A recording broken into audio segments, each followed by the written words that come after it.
Eh bien, bienvenue à tous. Merci d'être là pour cette soirée de présentation, pour cette conférence de présentation de ma formation Les racines du Qigong.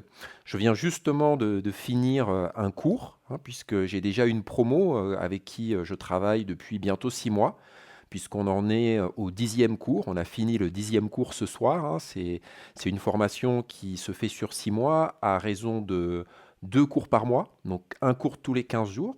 Et je vous expliquerai pourquoi j'ai fait ce choix d'un cours tous les 15 jours. Eh bien, on vient justement de terminer le 10e cours, donc il nous reste encore 2 séances. Là, justement, depuis 3 cours, on est très focalisé sur des notions de médecine traditionnelle chinoise.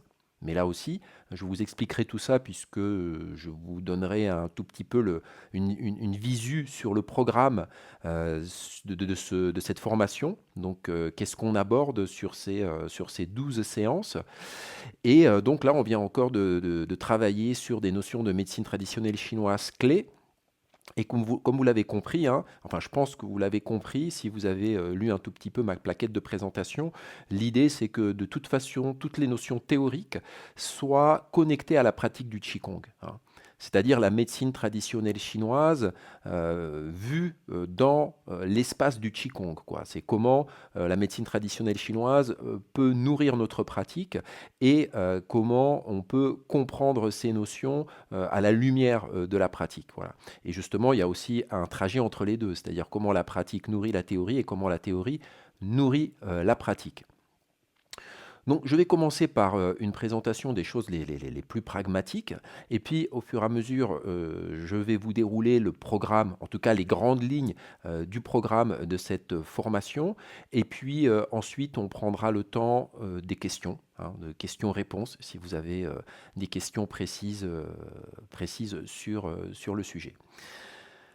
Alors, comme je vous disais, les racines du Qigong, c'est un module de base que j'ai décidé de mettre en place. Quand je dis de base, c'est que c'est un module qui va servir de tremplin vers ensuite des modules plus spécialisés, où je vais pouvoir entrer en profondeur dans certains aspects très spécifiques du Qigong. Mais avant de pouvoir entrer dans des aspects très spécifiques, eh bien, il faut tout d'abord poser des bases.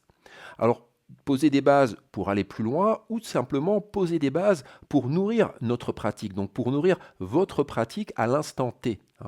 Parce qu'évidemment, quand la pratique est infusée non seulement de notions théoriques, mais aussi de clés pratiques, de clés corporelles, de connaissances bien précises et de mise en place bien précise de certains éléments dans notre corps, bien évidemment, notre pratique prend toute une autre dimension. Donc, les racines du Qigong se déroule sur 6 mois, comme je vous disais, avec une session tous les 15 jours, une session d'1h30, 2 heures, à peu près, hein. J'essaye de pas trop déborder, même si de temps en temps on déborde.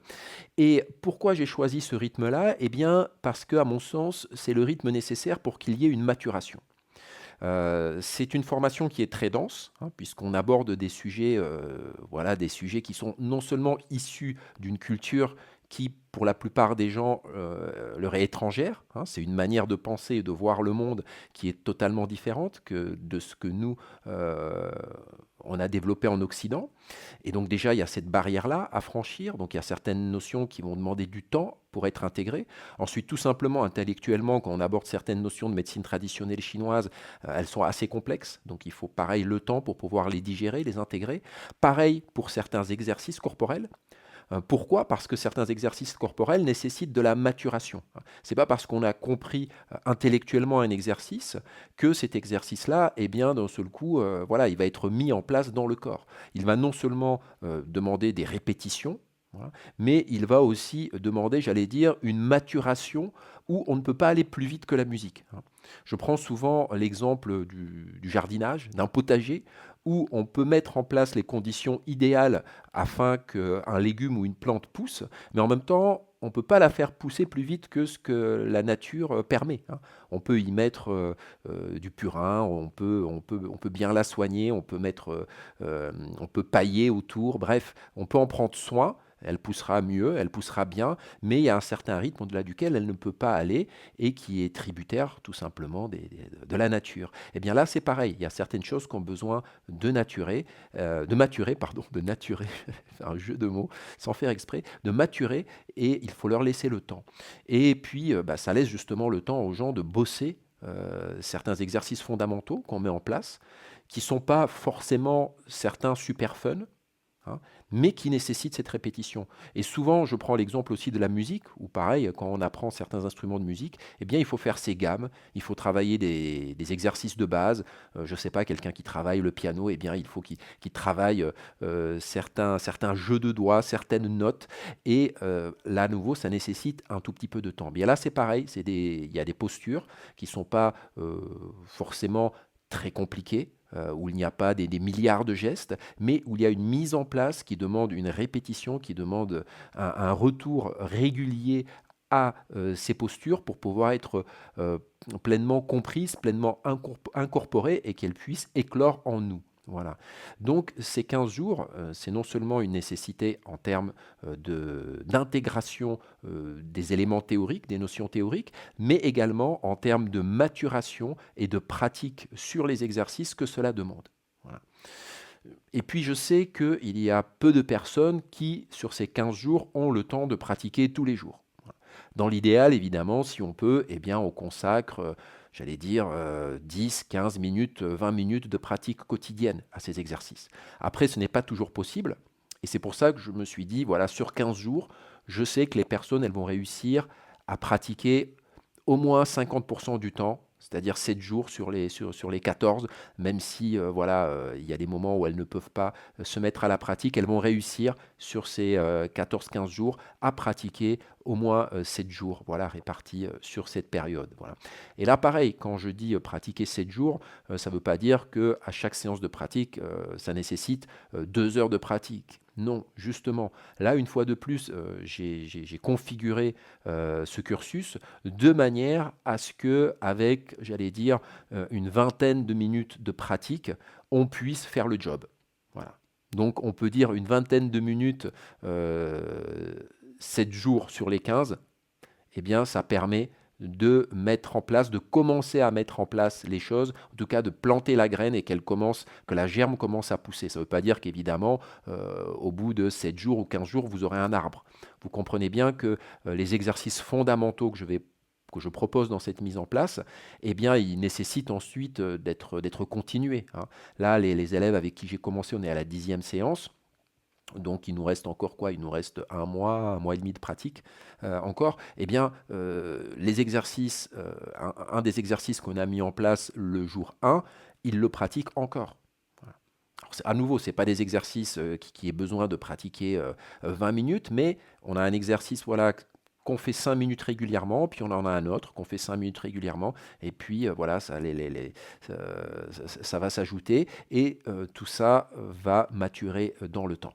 Voilà. Donc ça, c'est un peu l'explication du rythme que j'ai choisi de mettre en place pour ces formations et de la forme, de la configuration que prend, j'allais dire, la formation pour permettre cette maturation. Et donc, le programme. Alors, le programme. Le programme sur ces 6 mois, comme je vous disais, on va aller tant sur des aspects théoriques que sur des aspects pratiques. Sur le premier cours, hop, la première chose sur laquelle on va mettre l'accent, c'est sur la pensée chinoise, c'est-à-dire avoir une compréhension minimale de la pensée chinoise. Comme je vous disais, c'est une culture qui nous est totalement étrangère, hein. Il y a certaines cultures, on a des ponts culturels avec elles. Je pense par exemple à la culture indienne et le yoga qui est très répandu en Occident. Il y a des ponts entre les pays de l'Occident et l'Inde, hein. D'ailleurs, quand on parle de nos cultures, on parle de culture indo-européenne, hein. Et donc linguistiquement, par exemple, il y a des ponts avec ces cultures-là. Mais la Chine, c'est une culture très très lointaine, j'allais dire, c'est une autre planète. Et donc leur manière de percevoir le monde, de percevoir le réel finalement, est totalement différente de la nôtre. Donc dans le premier cours, on aborde justement la pensée chinoise, voilà, différents éléments essentiels à comprendre pour justement appréhender tout ce qu'on va appréhender, tous les principes et concepts, tant théoriques que pratiques, qu'on va appréhender par la suite. Ensuite, dans ce premier cours, on aborde aussi la notion de chi. Cette notion voilà, qui souvent est vue d'une manière assez rapide. Souvent, on réduit le chi à l'énergie. On dit le chi, c'est l'énergie. Ben non, déjà, la traduction chi-énergie, elle est fausse. Le chi ne se traduit pas par énergie. Je le dis assez souvent, moi, dans mes cours en ligne. Le chi, ça se traduit par souffle. Mais attention, ce souffle dont on parle, c'est un souffle bien particulier. On ne parle pas de la respiration. Même si la respiration, finalement, c'est aussi une forme de chi. Donc, cette notion de chi, voilà, qui est très très importante à comprendre. Ce n'est pas pour rien que cette pratique s'appelle le Qigong, ce qui veut dire travail sur le Qi. Voilà. Donc cette notion de Qi est essentielle à comprendre. Donc lors de ce premier cours, on plonge en profondeur dans cette notion.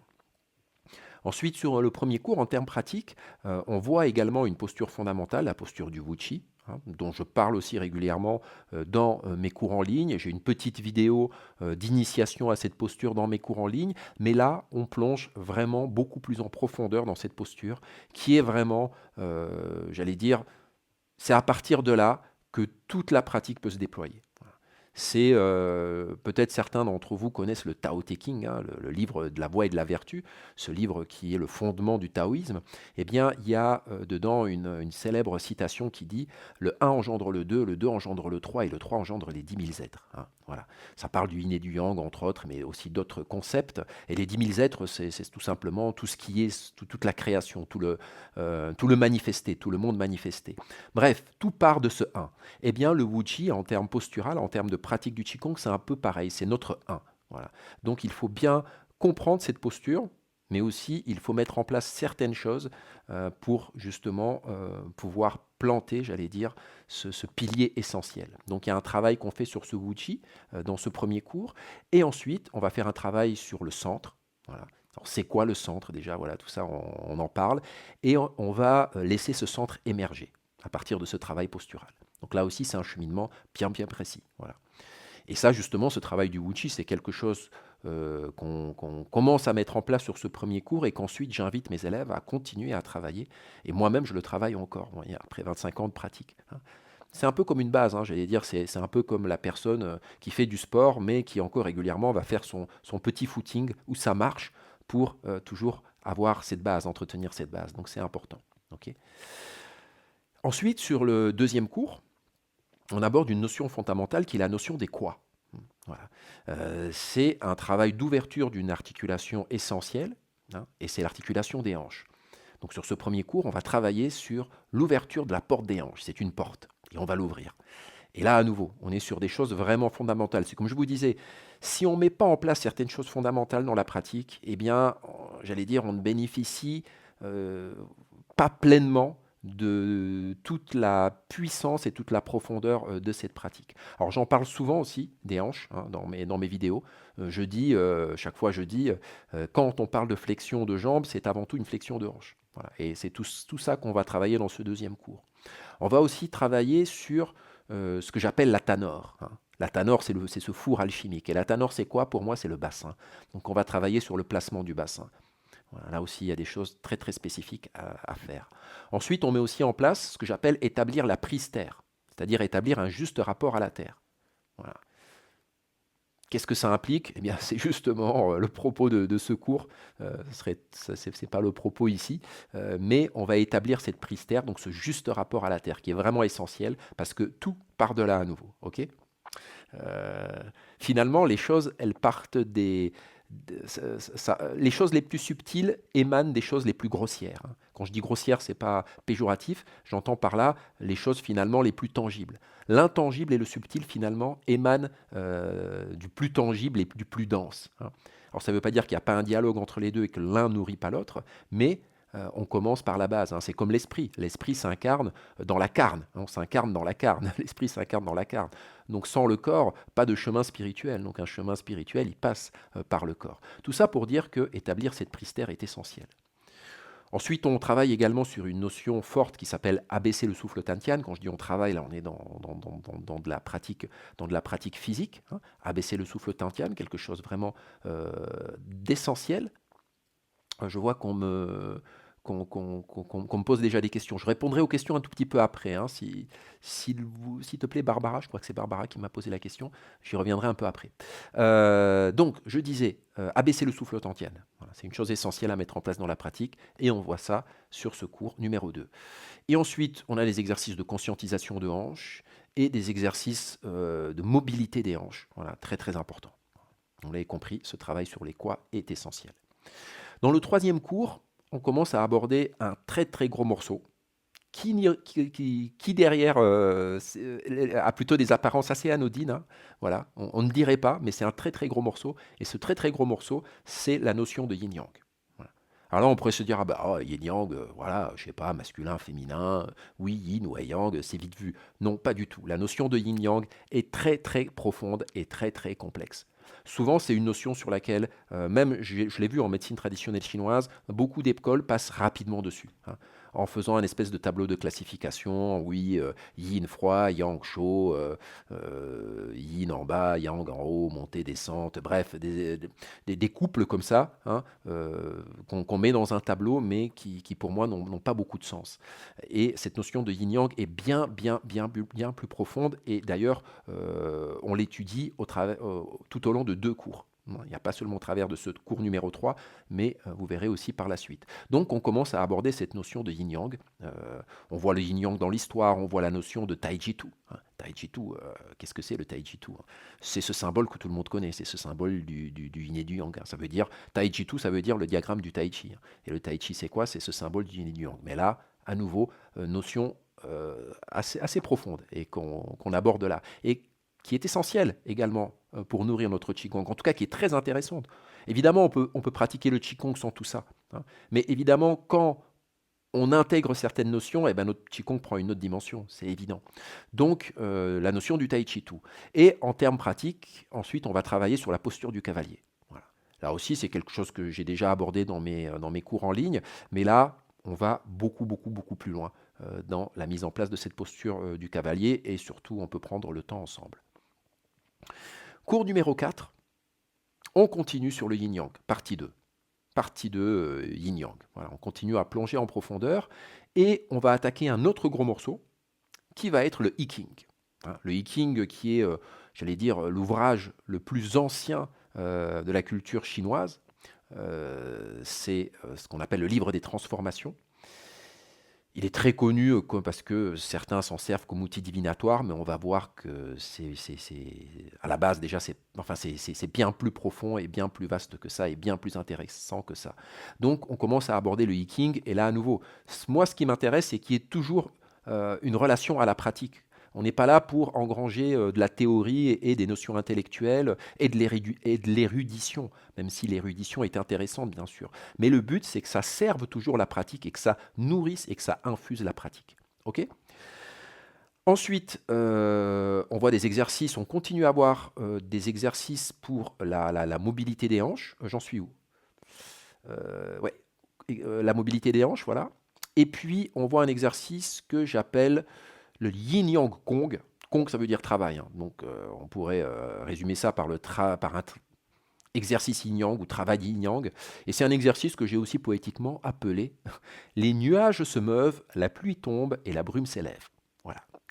Et c'est un exercice très très intéressant qui n'est pas évidemment sur mes cours en ligne, qui fait partie aussi de ces exercices fondamentaux pour moi, qui permettent justement de mettre en place des choses très très intéressantes et très importantes pour la suite. Dans le 5e cours, on continue à explorer le I Ching, hein, qui est un gros morceau, voilà.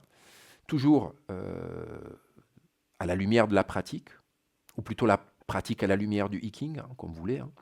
Ensuite, on voit la notion de Wuxing, dont je parle aussi de temps en temps dans mes vidéos. Les Wuxing, c'est les 5 phases, ce qu'on traduit très faussement par les 5 éléments en Occident, mais ça se traduit par les 5 phases, et on comprendra justement pourquoi ça se traduit par 5 phases, 5 mouvements ou 5 cycles parfois. Donc la notion de Wuxing. Et puis on verra un exercice d'une école d'arts martiaux interne que j'ai pratiqué en Chine. Une école qui s'appelle Wutang Tian Kunmen, ça veut dire les portes Wutang, les portes du ciel et de la terre, ou les portes du ciel et de la terre de Wutang, hein, lisez ça comme vous voulez. Mais on va aborder un exercice de cette école qui est fort intéressant. Et ensuite, on commence également le dressage du buffle. Voilà. Au travers d'une posture qui est la posture de l'unité. Alors le dressage du buffle, qu'est-ce que c'est? Eh bien justement, c'est quelque chose que vous découvrirez, enfin découvriront ceux qui participeront à, la, à, la, à ce chemin, à cette aventure. Le cours numéro 6, on aborde une notion, encore un gros morceau, il y a beaucoup de gros morceaux, c'est du condensé, hein, cette formation des racines du Qigong, et c'est la notion de Sanpao. Sanpao, c'est quoi? C'est les trois trésors. Et on va voir évidemment qu'est-ce que c'est ces trois trésors, et on va plonger dans la profondeur de ces trois trésors. Alors à nouveau, hein, c'est des notions classiques de la médecine traditionnelle chinoise, mais c'est comme yin-yang. Hein. Voilà, yin-yang, c'est abordé dans toutes les écoles de médecine chinoise, mais après, il faut aller en profondeur. Et moi, ce qui m'intéresse, c'est d'aller en profondeur. Et j'ai eu la chance qu'on m'emmène en profondeur, dans une plongée en apnée, en profondeur dans les abysses de certaines notions. Et bien là, je vous emmènerai aussi en profondeur dans les Sanpao. Et on continue dans ce cours numéro 6 sur le dressage du buffle, avec plusieurs exercices. Un exercice que j'appelle le repos du guerrier, un autre nourrir le Tantian, que vous connaissez déjà puisqu'il est sur mes cours en ligne, mais là évidemment on le prend aussi par une autre porte. Et puis ce que j'appelle aussi la chaise de Shaolin. Voilà, vous verrez, c'est assez sympa. Le dressage du buffle qui est quelque chose qui est fondamental. Hein. En fait, c'est un travail sur notre appareil locomoteur et on ne peut pas avoir des racines solides sans avoir des jambes solides. Hein. Évidemment, des personnes qui seraient en situation de handicap, elles pourraient établir des racines solides, mais on les établirait différemment, voilà, par d'autres biais, évidemment. Donc, on continue sur le dressage du buffle, sur ce cours numéro 6, qui est assez intense. Je vous avoue, le cours numéro 6, on s'en souvient.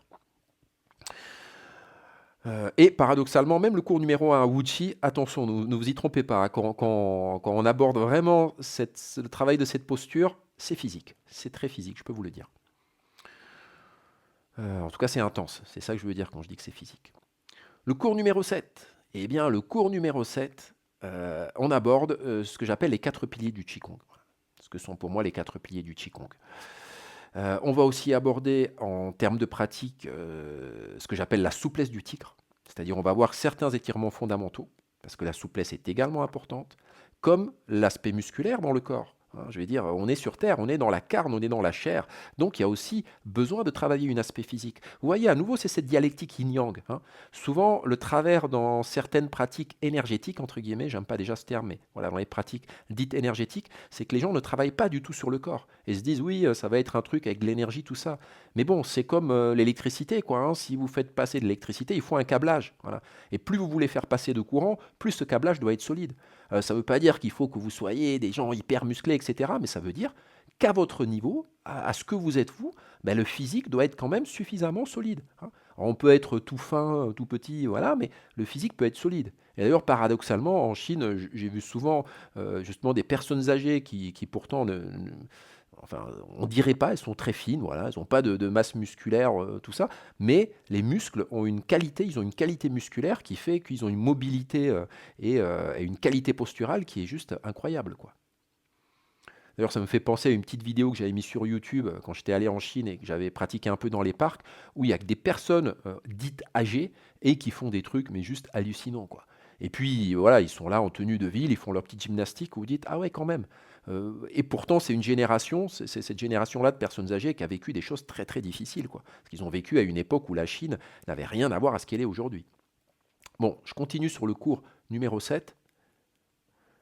Alors je fuse un peu, hein, je fuse un peu pourquoi? Parce que je veux pas non plus vous saturer le cerveau et je veux pas non plus que cette vidéo, enfin que cette visioconférence dure 2 heures, quoi. Donc je vous fais ça, le programme vite et après comme ça on peut bavarder pour ceux qui ont des questions. Donc on travaille sur la souplesse du tigre, voilà, avec certains étirements fondamentaux. Alors, quand je dis étirement et souplesse, hein, il ne s'agit pas de faire le grand écart facial, c'est pas des trucs, c'est tout le monde peut le faire. Tout ce qui est dans cette formation, tout le monde peut le faire. Voilà, ok. C'est abordable par tout le monde, quel que soit l'âge et la condition physique. Donc ensuite, on commence l'étude approfondie des Shi-Er-Tuan Shin, c'est-à-dire des 12 pièces de brocart. 12 pièces de brocart que vous connaissez peut-être, hein, qui sont présents sur mes cours en ligne, sur taoflow.fr, mais ici, on les aborde en profondeur et à nouveau, on les aborde par une autre porte, et tout ce qu'on a vu dans les cours précédents va nourrir ça. Voilà. Donc on les abordera plus du tout pareil. Voilà. Donc on commence à cette étude approfondie des 12 pièces de brocart.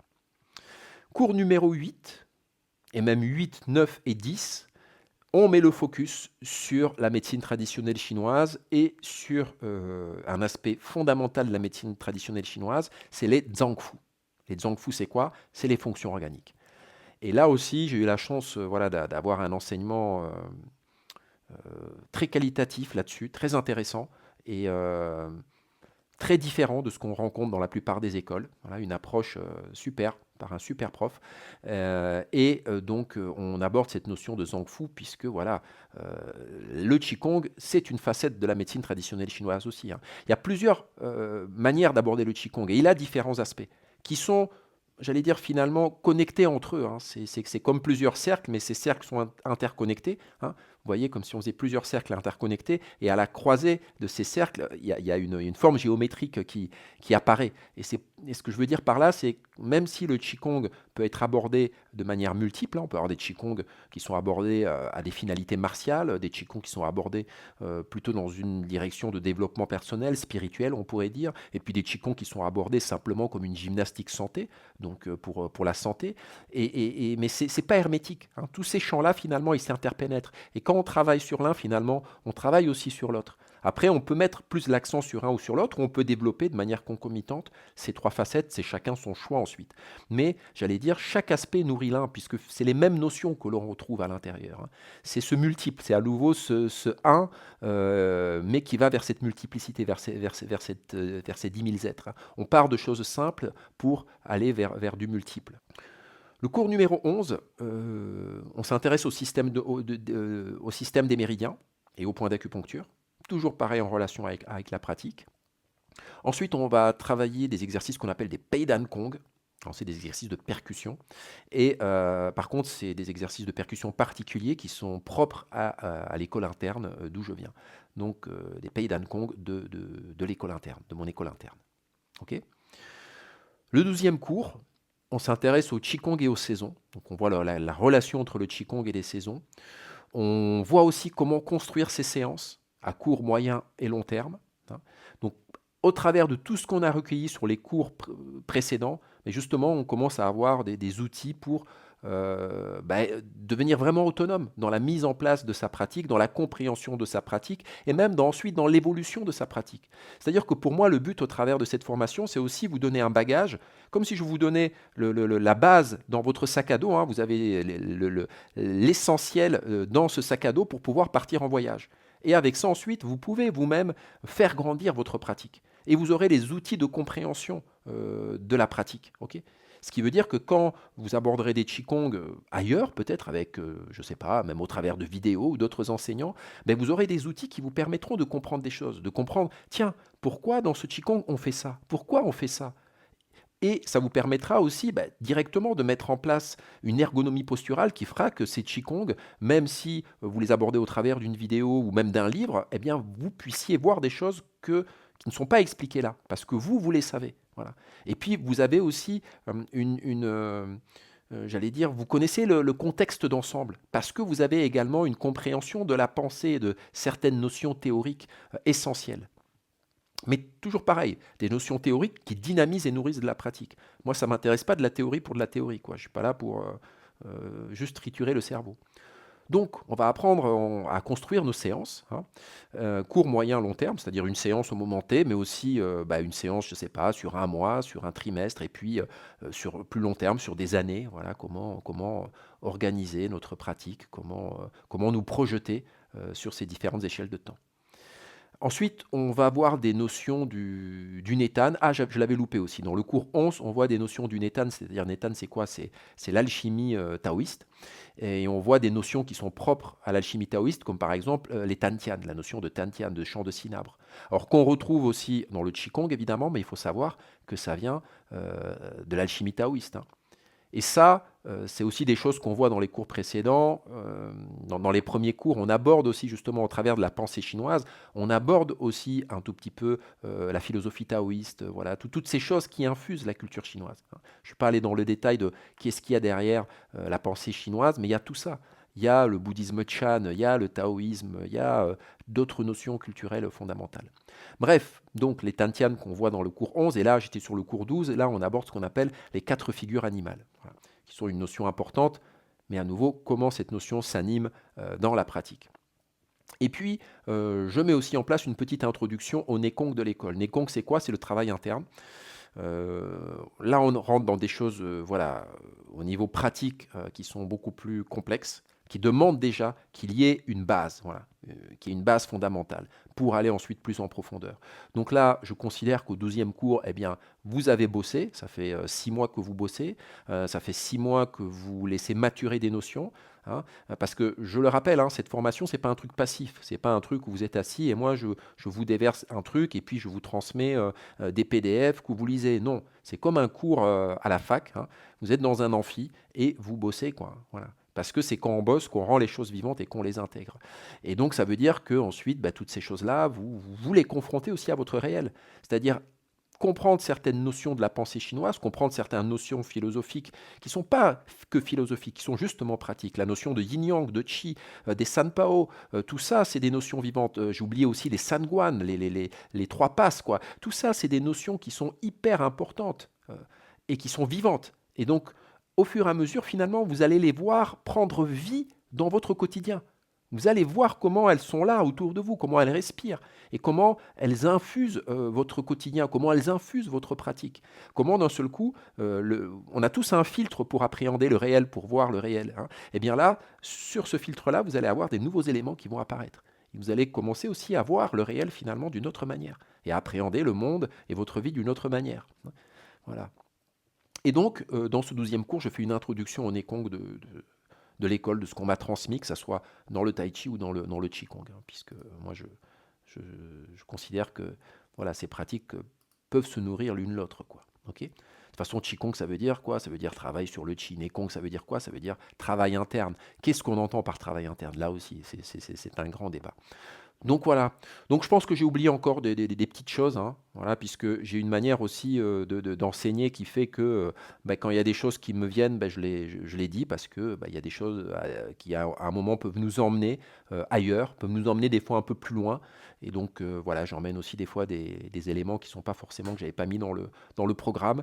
Je fais attention à ne pas vous emmener trop loin dans certaines notions parce que voilà, le but n'est pas de se surcharger non plus.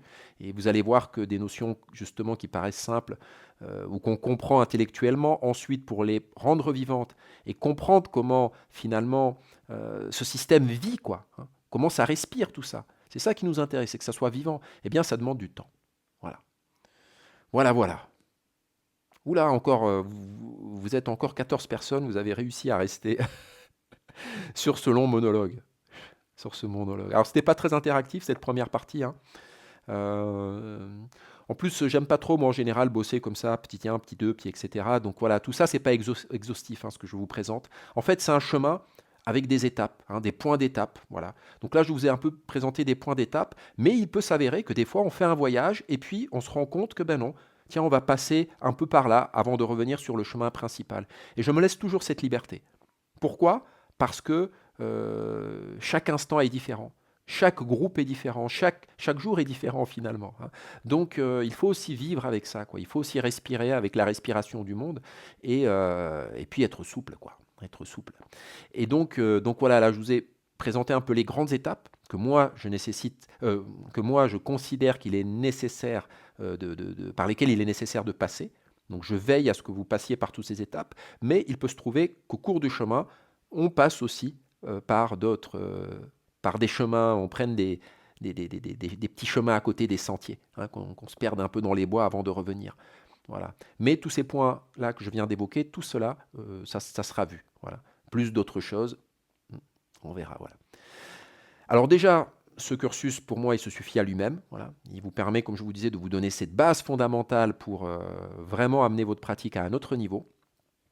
Mais ensuite, ça peut aussi être, j'allais dire, une porte d'entrée vers d'autres modules que je proposerai par la suite. Et ces modules ne seront accessibles qu'aux personnes qui seront passées par les racines du Qigong. Voilà. Même s'il y a des gens qui me disent « Ah oui, mais j'ai fait 6 ans de médecine chinoise » ou etc. Non. Pourquoi? Parce que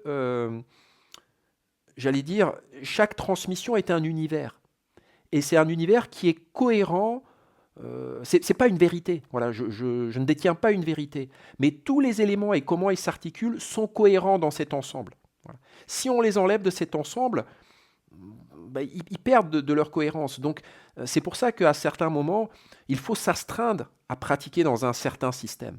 Pas s'y enfermer, mais s'y astreindre. Pourquoi? Parce que certains éléments qui sont là prennent leur sens et déploient tout leur potentiel quand ils sont en interaction avec l'ensemble. Et c'est pour ça, moi, je veux m'assurer que les personnes ensuite que j'emmène sur des choses un peu plus complexes, on ira justement peut-être un peu dans j'ai envie d'aller dans le Nekong, dans certains aspects du Nekong, justement au travers des cours en ligne et d'aborder certains Qigong que j'aborde pas dans mes cours en ligne sur Tao Flow parce que justement, je sais que les gens n'ont pas ces bases-là ou je sais pas, et donc ça sert à rien, quoi. Je fais pas de la gestuelle pour faire de la gestuelle. Certains exercices, ils sont pas là pour ça, quoi. Donc, je veux m'assurer, voilà, finalement, qu'on parle le même langage, tout simplement, voilà. Hein. Je n'ai pas, ma langue n'est pas la vérité, mais en tout cas, on a besoin d'avoir le même langage. Donc, ça sera la base pour ensuite aborder les modules que je proposerai par la suite sur certains Qigong que je ne partage que justement dans mes formations présentielles, mais aussi là, certains que je partagerai dans mes formations en ligne. Voilà, voilà. Ok, allez, je vais prendre les questions. Alors, quels sont les prérequis pour cette formation? Aucun. C'est simple. Aucun prérequis. Le prérequis, c'est comme quand il y a des gens qui viennent à mes cours ou des gens qui sont rentrés dans mes cursus en présentiel. Il n'y a pour moi aucun prérequis. Le seul prérequis, c'est votre motivation. C'est vous avez envie de faire ce chemin. Et comme je vous dis, c'est pas un truc où je vais mettre des trucs dans votre bouche et puis vous envoyer des PDF. Je ne donne pas énormément de support de cours, j'en donne très peu. L'essentiel, c'est comme à la fac, comme dans un amphi, vous prenez vos notes, vos bossés. Alors vous avez les replays évidemment. Chaque session est enregistrée. Et en plus, je l'enregistre sur Zoom. Et sur Zoom, vous avez vu l'image, elle est assez dégueulasse. Et donc, j'enregistre aussi avec des caméras annexes de qualité. Ensuite, je fais en plus un montage, donc ça me prend quand même pas mal de temps. Je fais un montage, je mets des animations, je mets des trucs dessus, et ça, je vous le donne pour le replay. Donc, vous avez un replay de super qualité. Donc, vous avez largement le temps de rebosser, etc., d'y revenir, tout ça, et de reprendre les notes et de réécouter, etc. Plus les quelques schémas, les quelques trucs que je vous partage. Donc, le boulot, voilà. Donc, il n'y a pas de prérequis. Il n'y a pas de prérequis, même en termes de pratique du Qigong. Vous pouvez partir de zéro, et même des fois, certaines personnes, je suis content parce qu'elles partent de zéro parce que il n'y a rien, vous êtes vierge. Donc tous les trucs que je vais moi vous passer dans les racines du Qigong, je sais qu'elles ne sont pas déformées par des choses déjà qu'on a fait avant et qui des fois ne sont pas très justes. Parce qu'il faut se l'avouer, voilà, dans l'enseignement du Qigong et du Tai Chi, c'est pas folichon. Hein. La majorité des trucs, c'est pas folichon. Et même quand je le vois sur des gens, il y a des trucs qui ne sont pas abordés, quoi. La notion de hanche, mais je ne comprends pas. Enfin, moi, dans mes cours, quand j'ai arrêté les cours hebdomadaires, parce que j'ai aussi d'autres activités professionnelles, et puis d'autres passions surtout, parce que mes activités professionnelles, c'est des passions, hein, j'ai pas des trucs. Hein. Mais ce que je voulais dire, c'est que, voilà, quoi, moi, dans mes cours hebdomadaires ou dans mes formations, enfin, c'est une notion, je prends plusieurs cours là-dessus, quoi. Et dans ma formation présentielle, on bosse dessus pendant plusieurs week-ends. Alors, on bosse sur d'autres choses à côté aussi, mais on y bosse. Voilà, il y a des choses, je ne comprends pas que ça puisse pas être abordé, quoi. Et comme pareil, ne pas comprendre certaines notions théoriques, pour moi, c'est pas possible en fait. Voilà. Même dans le cadre de cours hebdomadaires, il y a des trucs que vous devez comprendre. Voilà. Alors vous pouvez y venir comme une gymnastique, etc. C'est bien aussi, on peut faire les choses sans savoir quoi que ce soit, il n'y a pas de problème. Le Qigong, il amène aussi des bienfaits. Mais j'allais dire, c'est comme si vous allez marcher, quoi. Aller marcher, ça fait du bien aussi, hein, bien sûr. Donc j'allais dire, on peut pratiquer comme ça aussi. Hein. Voilà. C'est bien aussi. Hein. Mais c'est toujours pareil. Voilà. Euh, Jusqu'où j'ai envie d'épanouir et déployer ma pratique. À un moment, évidemment, il faut aller plus loin. Alors j'essaie de prendre vos questions au fur et à mesure. Alors quels sont les prérequis? Ça j'ai répondu. Je reviens aux premières questions pour voir. Aurais-tu les dates des formations? As-tu prévu un voyage en Chine pour la progression? Alors, pour les voyages en Chine, pour l'instant, j'ai arrêté. J'ai arrêté, quand le covid est arrivé, vous vous doutez. Mais c'est vrai qu'avant, j'ai emmené des élèves, en Chine. Peut-être que je le referai, mais pour l'instant, je ne sais pas encore. C'est beaucoup d'énergie, c'est beaucoup, beaucoup, et pareil, mes voyages, c'était pas des voyages, «Ah, on va, là, pour pratiquer du qigong du matin au soir». Non, c'est pas du tout mon trip. Moi, je considère qu'il est bien plus essentiel de s'imprégner de la culture, d'aller au contact de certaines personnes et de certains lieux surtout essentiels et en fait, moi, quand on faisait les formations en Chine, les voyages en Chine, on pratiquait un peu le matin, des fois un peu en fin de journée. Et après, je dis aux gens, mais flânez, prenez un livre, allez pratiquer. Et je les emmène par contre dans des lieux forts, dans des lieux, voilà, puis des lieux qui sont pas très très connus, même très peu connus. Mais voilà, c'est pas à Wutang que j'amène les gens en général, hein. Même si Wutang, il y a des coins très très bien. Mais là, à nouveau, à Wutang, il y a les lieux qui sont les plus connus. Et puis à côté, c'est toujours pareil. Sur les chemins de traverse, il y a des choses bien plus intéressantes souvent. Et même dans les lieux qui sont connus, allez toujours dans les coins cachés, dans les coins sombres où on dirait qu'il n'y a rien, on dirait que c'est le débarras. Et là, vous tombez sur une perle. Donc les voyages, je ne sais pas. Les dates précises, je ne les ai pas encore. Je vais les poser là, voilà, puisque là, voilà, là, je suis dans les prémices. Donc là, j'allais dire les premiers inscrits, c'est un peu comme vous. Là, je prends vraiment les premiers inscrits. Donc, comme je vous dis, je fais ce tarif préférentiel pour vraiment les premières personnes. Une fois que j'ai mon petit groupe de base, là, je vais poser les dates. Mais en tout cas, ça va commencer en mars. Voilà. Alors, est-ce que c'est mi-mars ou fin mars? Je ne sais pas encore, mais ça commence en mars et sur 6 mois. Donc mars, avril, mai, juin, juillet, août, septembre, voilà, jusqu'à septembre. Fin septembre, début septembre, je ne sais pas encore. Attends, je remonte avant de redescendre sur les questions. Ah, tu es pratiquant de Tai Chi depuis 5 ans, bravo, c'est un art que j'adore. Tac, tac, tac, tac, non, ben, je crois que c'est bon. Et merci, vous conseillez de consacrer combien de temps en moyenne? Alors, quand tu dis combien de temps, tu parles là dans le cadre du cursus, c'est ça? Je pense, hein. Je considère que sur une séance, 20 minutes minimum, c'est bien. Voilà, 20 minutes. OK? Après, si tu peux 30 c'est mieux. Si tu peux 40, c'est bien. Voilà. Mais moi, dans ma tête, je me suis dit, qu'est-ce que je peux mettre en place? Que ça soit au niveau de la temporalité, c'est-à-dire au niveau des 6 mois, du rythme, une fois tous les 15 jours, ou même de la longueur des cours. Chaque cours, je vous l'ai dit, dure entre 1 heure et demie, 2 heures. Je me suis dit, qu'est-ce qui peut être cohérent pour que ça soit pas trop lourd et qu'on puisse faire le job. Voilà. Et donc, je me suis chaque fois fixé des paliers minimum. Et donc, le palier minimum, pour moi, c'est 20 minutes. Comme je vous disais,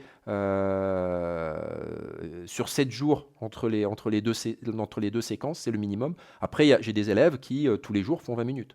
Voilà. J'ai des élèves qui font tous les jours plus. Et après, je dis, c'est pas grave. C'est pas parce que tu peux pas 20 minutes qu'il faut dire, ah, c'est foutu, machin. Non. Non. À ce moment-là, c'est ce que je dis toujours. Il vaut mieux 1 minute que rien. Et ça vaut pour tout, hein. Ça vaut pas que pour le Qigong. Il vaut mieux faire que de ne pas faire. Plein de fois, les gens se mettent des espèces de contraintes qui n'ont aucun sens, à se dire, ouais, alors pour pratiquer, ouais, il faut que je sois dans un certain état, il faut que ça soit calme, il faut pas que... Non! Pratiquez, même s'il y a une sono qui gueule à côté, pratiquez. Même si vous arrivez à pratiquer que 2 minutes et que vous êtes perturbé dans vos... Pratiquez. C'est ça le plus important. Pratiquez, pratiquez, pratiquez, pratiquez. Il n'y a que ça. Ok.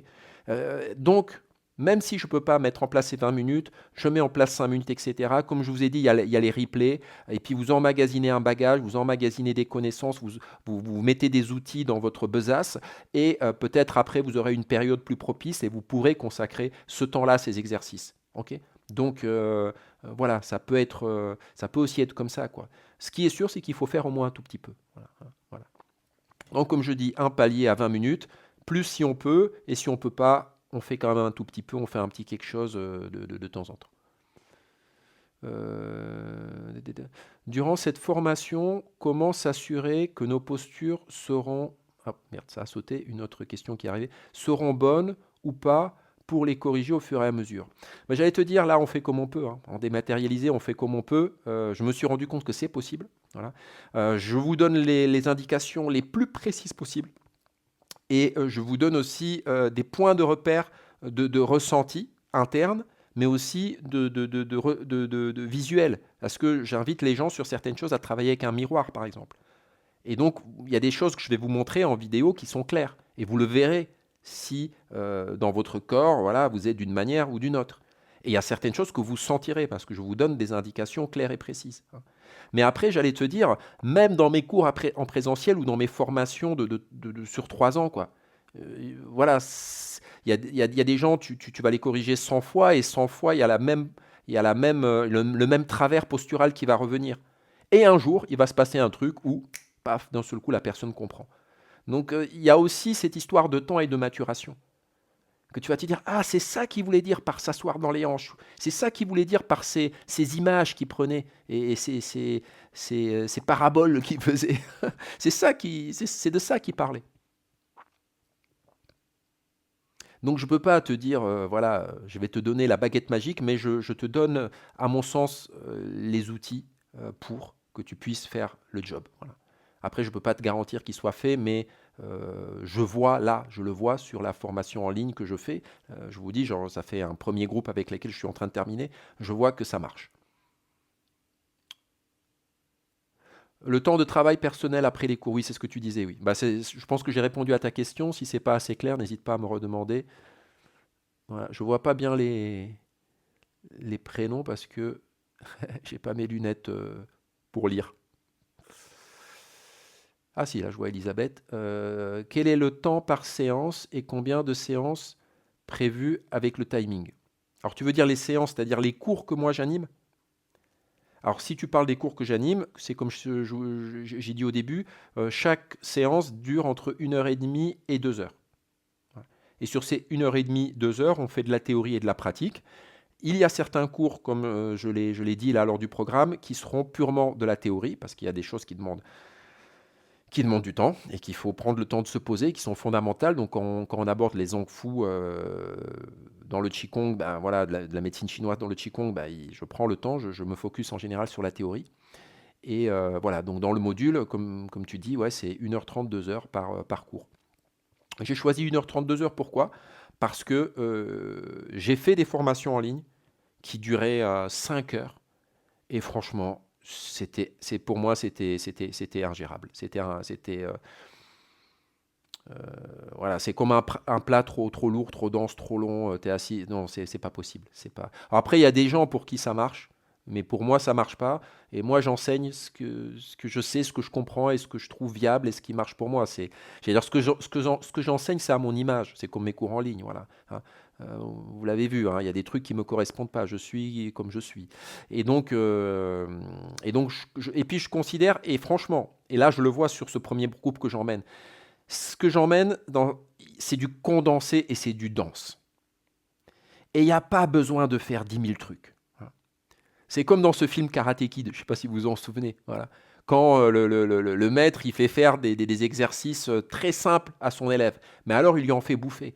Et ce n'est pas des choses compliquées, mais c'est la répétition, la continuité et le temps qui font qu'il y a quelque chose qui va en émerger, qui va en éclore. Okay, et donc c'est déjà suffisamment dense. Il n'y a pas besoin d'avoir 10 000 trucs. Souvent, en Occident, on veut plein de trucs, on veut plein de formes différentes, plein de techniques, plein d'exercices. Et en plus, ces exercices-là, ils doivent être super exotiques, avec des spirales, avec des machins, avec des 1000 trucs. Hein, j'allais dire, c'est un peu comme j'aime bien aussi l'image de la lampe d'Aladin. Vous voyez le conte des mille et une nuits, la lampe d'Aladin. Eh bien, quand Aladin il arrive dans la caverne, il y a des tas de trésors. Et finalement, la lampe magique, c'est laquelle? C'est celle qui est la plus anodine. C'est celle qui est la plus simple. Et ça me fait penser à un autre truc, excusez-moi si je m'égare un peu. J'étais lors de l'un de mes premiers voyages en Chine, je crois que ça remonte à 12 ans.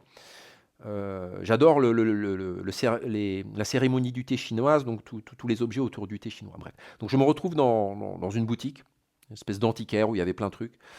Et là, il y a tout un bric-à-brac, et d'un seul coup, je tombe sur une théière. Je me dis, ah, cette théière, mais elle ressemblait à rien. Enfin, je veux dire, il n'y avait rien de spécial. Il n'y avait pas d'inscription, il n'y avait pas une théière. Voilà. En terre, une petite, voilà. Et je me dis, waouh, je sais pas pourquoi, je me dis comme ça, waouh, trop classe la théière. Et je me dis, bah, j'ai envie de l'acheter. Voilà. Bon, hein. Et donc, je vais au comptoir. Je parle pas chinois, mais bon, je me débrouille comme je peux. Et je demande combien ça coûte. Je vous raconte même pas le prix. Je ne sais même plus combien ça a coûté, je ne sais pas. En euros, qu'est-ce que ça faisait, mais ça devait être un truc comme 2000, 3000 euros, quoi. Bref, voilà. Cette théière qui ne ressemblait à rien, ben voilà, c'était une théière qui a été faite par un maître artisan, par un maître potier, et voilà, quoi. Et il y a des choses, elles n'ont pas besoin d'être compliquées pour dégager un truc super fort, quoi. Voilà. C'est comme le simple trait de pinceau du calligraphe. Voilà, quand c'est un maître qui le trace, eh bien ce trait, vous vous asseyez devant en méditation, vous le regardez et il y a quelque chose. C'est pas pour rien que les maîtres donnent des calligraphies, enfin dans le bouddhisme Chan ou le bouddhisme Zen, que les maîtres donnent des calligraphies à leurs proches disciples, quoi. C'est pour qu'ils méditent dessus et il y a quelque chose d'autre dedans. En fait, il y a une manière d'aborder la pratique qui n'est pas du tout cette manière dont on a, nous, l'habitude en Occident au niveau de l'enseignement. Petit 1, petit A, petit machin, et puis je vais faire ça, et ça va donner ça, et je vais avoir tel résultat. Je fais ça pour avoir tel résultat. C'est pas comme ça que ça marche. Il y a beaucoup de choses qui émergent quand vous vous perdez, quand vous avez l'impression d'avoir pris le mauvais chemin. Hop là, je vois qu'il y a... Je suis désolé, je désactive ton micro pour l'instant, mais je te le remettrai après. Donc voilà, je sais plus ce que je disais au début, ça y est, je me suis perdu moi-même. En plus ici, je vous avoue qu'il est tard chez moi, il est bientôt minuit. Et j'ai déjà animé la formation juste avant, donc excusez-moi si des fois ça dérape un tout petit peu. Je vais voir s'il y a encore des questions, et puis après, s'il y en a qui veulent poser des questions en vocal. Pendant combien de temps les replays sont accessibles? Là aussi, c'est une grande question. Alors, ils seront accessibles suffisamment longtemps. C'est ça que je peux te dire déjà. Alors, pour la petite anecdote, ah mince, il y a ma caméra qui s'est arrêtée encore. Comment je vais faire? Parce que j'aimerais bien avoir quand même pour le replay. Bon, alors on va dire que la fin du replay sera sans image. Excusez-moi pour ceux qui regardent le replay, la fin du replay sera sans image. J'essaierai de vous mettre une jolie photo. Une jolie photo dessus. Donc, qu'est-ce que j'étais en train de dire je sais plus. Ah oui, les replays. Donc, les replays. Et oui, ça m'avait fait basculer sur autre chose. C'est que, et ça, c'est purement taoïste. Et l'enseignement, pareil, en Chine, il y a l'enseignement pour les touristes, pour les occidentaux. Il y a l'enseignement dans les écoles, etc., machin, où on vous montre ce qu'on a envie de vous montrer et où le maître, il met la petite tenue chinoise, tout ça, puis il a la petite barbichette, tout ça. Et puis, l'enseignement en Chine, le véritable enseignement, il est populaire. Voilà. Il est pareil, dans les endroits où on n'a pas l'impression. Les gens, ils s'entraînent sous le préau d'un immeuble, dans des endroits totalement... On a l'impression qu'il ne se passe rien là.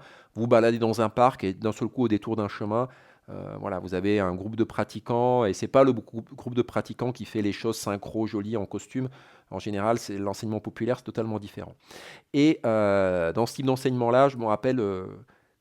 voilà, j'avais posé une fois la question, bon, combien de temps je dois faire cet exercice?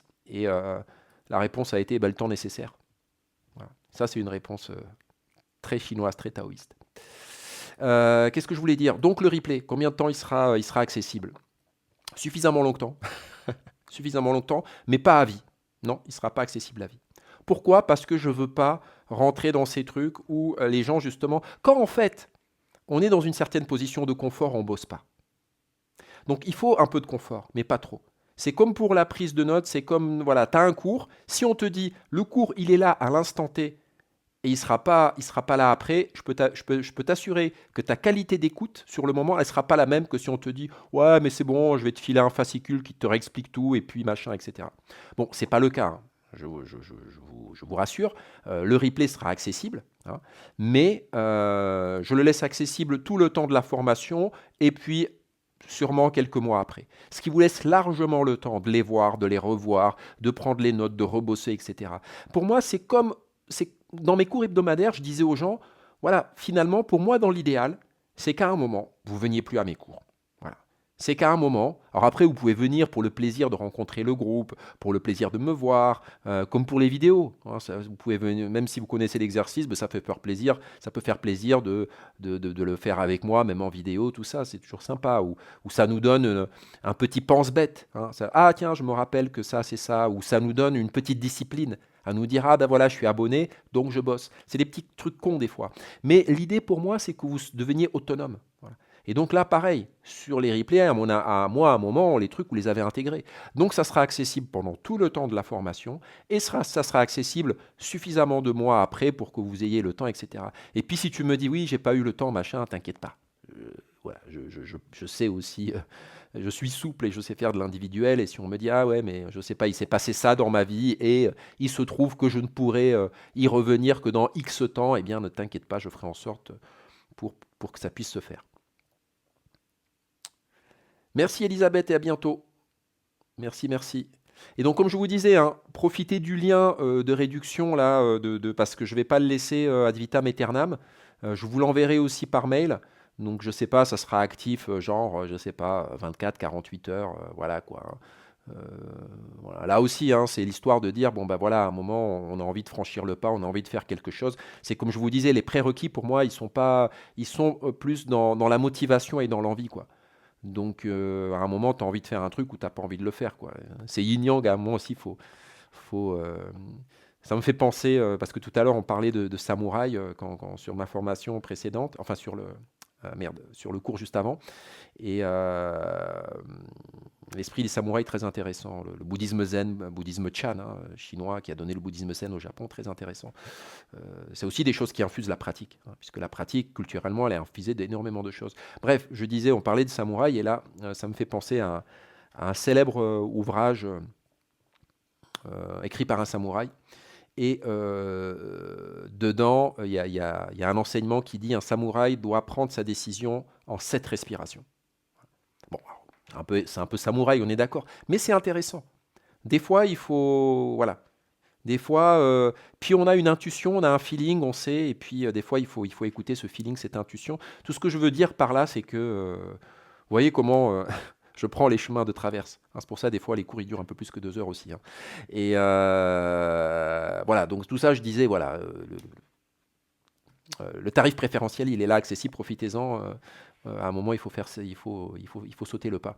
Comme dit Lao Tse, tout voyage commence par un premier pas.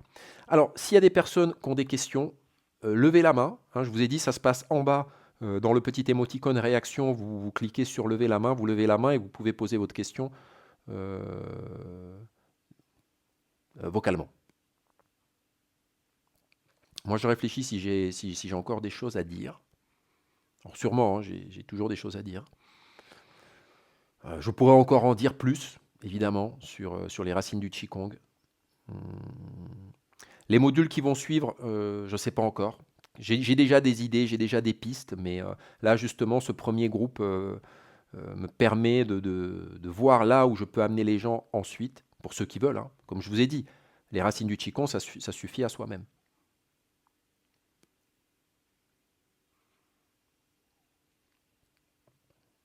Allez-y, soyez pas timide, posez des questions, je suis sûr que vous en avez.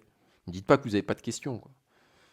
Alors pour les personnes qui regarderont ça en replay, vous pouvez aussi me poser des questions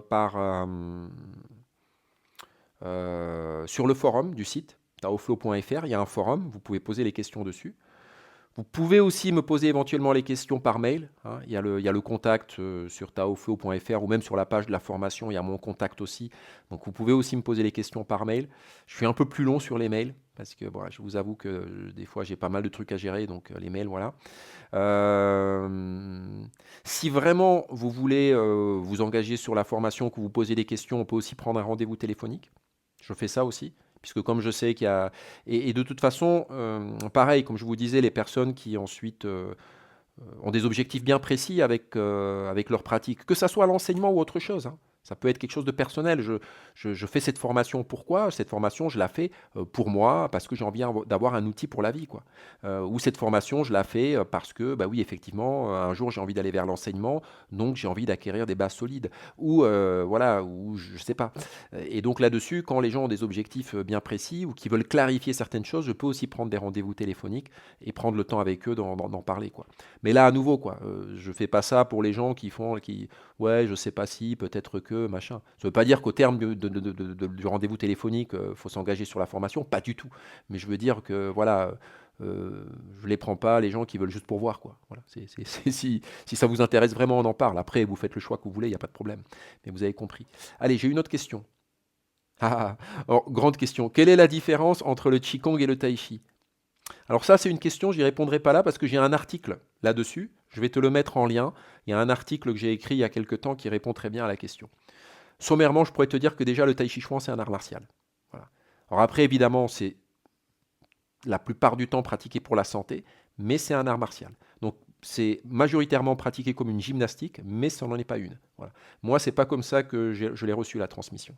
Même si après, dans les cours que j'ai pu animer, bah, la plupart des gens venaient pour la santé, moi j'ai reçu une transmission traditionnelle, euh, donc martiale. Voilà. Donc une tradition où tu as des courbatures, où tu transpires, où la lenteur, par exemple, dans le tai chi, c'est pas une fin en soi. Ce n'est qu'un outil du tai chi parmi plein d'autres choses. Le fait de travailler lentement. Souvent, les gens croient que le tai chi, c'est tous ces mouvements lents. Non, mais vous avez déjà vu un art martial qui fonctionne à cette vitesse-là? Pas moi. Voilà. Et parler d'énergétique, là, pareil. J'allais dire, voilà, une baffe, elle n'est pas énergétique, elle est physique, hein. Donc les personnes qui parlent d'énergie fantasmagorique et puis de repousser les gens avec de l'énergie encore pire, montez sur un ring avec un boxeur. Pas avec un élève, hein, attention, ou avec quelqu'un de conquis. Montez sur... et là, on voit l'énergétique, comment il est, hein. Voilà. Dans le Qigong et la médecine chinoise, c'est pareil. Je veux dire, en acupuncture, si on vous pique et qu'il ne se passe rien, que vous sentez rien, c'est qu'il ne se passe rien, hein. Je veux dire, il y a des résultats concrets au bout. Voilà. Dans un art martial, le résultat concret, il est que bah, l'adversaire, il est par terre après. Ou vous vous êtes protégé, j'allais dire. Voilà, c'est concret le résultat. Donc, donc le Tai Chi Chuan, c'est un art martial et je te mettrai le lien vers l'article dans le chat pour que tu puisses voir. Ok. Ou même, il me semble... attends, je regarde la suite de ta question. Faire la formation pour progresser dans la pratique, ok pour moi, mais... Je vois pas. Ah oui, mais est-on obligé d'apprendre la théorie, mais juste l'entendre et la comprendre? Alors, c'est pas tellement l'apprendre, c'est plus la comprendre. Et la comprendre, finalement, c'est prendre en soi. Connaître, c'est la connaissance. Naître avec, hein. C'est un de mes profs qui faisait ces jeux de mots. Et donc voilà, donc c'est pas le savoir qui nous intéresse. Et là, à nouveau, il avait un jeu de mots, c'est savoir, c'est voir ça et rien d'autre. Non, ce qui nous intéresse, c'est justement de le prendre en soi. C'est-à-dire de comprendre la mécanique. Évidemment, quand tu comprends certains aspects théoriques, évidemment, ça donne une autre dimension à la pratique. Quand tu comprends certaines choses au niveau des fonctions organiques, ben, quand tu fais un mouvement qui travaille sur la fonction rate, ben, si tu comprends qu'est-ce que ça implique la fonction rate, ton mouvement, enfin, ton Qigong, il a une autre profondeur, quoi. Et en termes de résultats, il y a aussi concrètement des choses. Ok.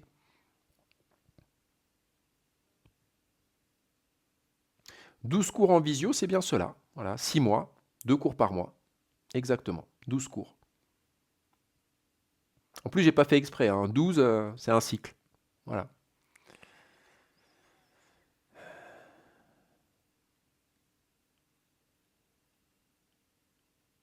Donc t'es pas obligé d'apprendre par cœur si c'est ça, mais y a des notions, voilà. Après c'est ton choix, j'allais dire. Tu peux faire le choix, voilà. Après, tout un tas de notions théoriques, de toute façon, elles vont mettre du temps à être intégrées. Donc une fois que tu les as notées, une fois que tu les as abordées un peu, après, c'est moi, il y a des notions, je les mature encore, quoi.